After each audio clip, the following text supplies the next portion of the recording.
जब बरसात हुई। रामू एक ऐसा व्यक्ति था गांव में जो कि सभी के मकानों की छत ठीक किया करता था। सेठ रामू के घर गए और कहने लगे, चलो हमारे साथ, बारिश बहुत तेज हो रही है और हमारी छत भी टपक रही है और उसे ठीक कर दो। रामू ने इस पर कहा कि बारिश बहुत हो रही है सेठ जी, ऐसे ही मैं छत को कैसे ठीक कर पाएंगे। पर सेठ जी बोले कि कुछ तो इंतजाम करना ही पड़ेगा, नहीं तो हमारी छत से पानी टपकता ही रहेगा। चलो तुम मेरे साथ, वहां पर देख लो कि कुछ इंतजाम हो सकता है तो कर दो।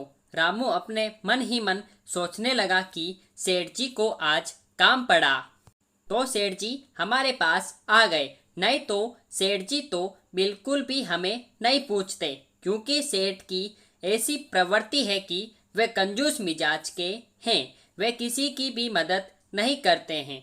रामू अपने मन में सोच रहा था, इतनी तेज बारिश हो रही है और सेठ जी आ गए हैं कि हमारे छत करनी है। फिर सेठ जी ने कहा, क्या सोच रहे हो रामू? चलो रामू ने कहा, ठीक सेठ जी, रुक जाओ थोड़ा, अगर बारिश कम हो जाती है तो काम भी जल्दी हो जाएगा और फिर पानी भी बरसना बंद हो गया तो हम जल्दी से काम कर पाएंगे, नहीं तो बारिश के होते हुए तो हम कुछ भी नहीं कर पाएंगे। सेठ जी कहाँ मानने वाले थे।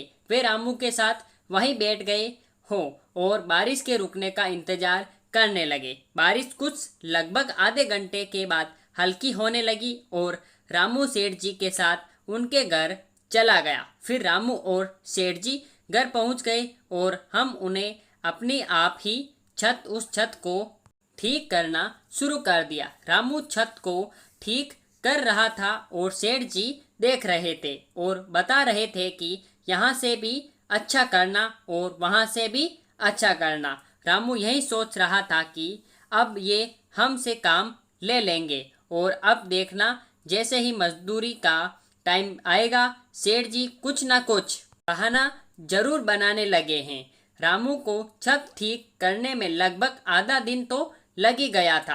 फिर छत ठीक हो गई। अब रामू ने कहा कि सेठ जी मेरी मजदूरी। सेठ जी ने कहा कि चलो मैं तुम्हें खाना खिला देता हूँ, तुमने खाना भी कई दिनों से नहीं खाया होगा।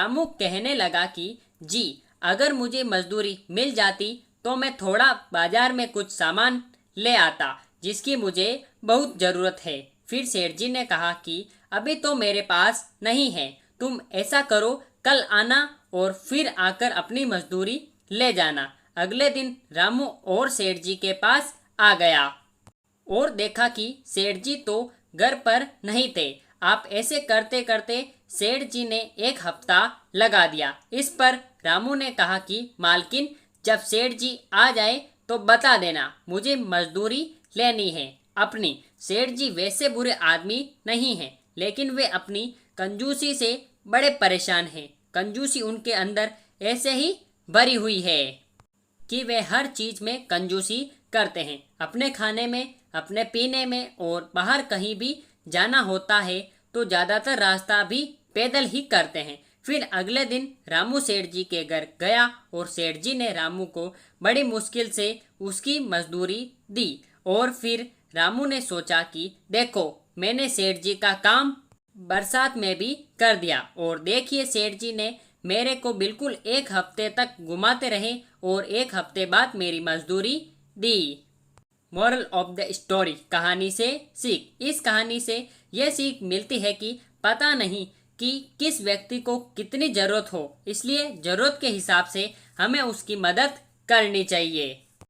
तो मेरे प्यारे भाइयों और बहनों, आपको आज की हमारी कहानी आपको कैसी लगी आप हमें नीचे कमेंट बॉक्स में बता सकते हैं। साथ ही साथ ऐसी ही धमाकेदार एंड मज़ेदार मोरल स्टोरीज के लिए आप हमारे चैनल को सब्सक्राइब करके बेल आइकन जरूर प्रेस करें, ताकि हमारी ऐसी वीडियोस की सब नोटिफिकेशन सबसे पहले आप तक पहुंच सके जैसे हम उस वीडियो को अपलोड करें। फिर मिलेंगे ऐसी धमाकेदार स्टोरी के साथ, तब तक के लिए गुड बाय। जय हिंद, जय भारत। Thanks for watching.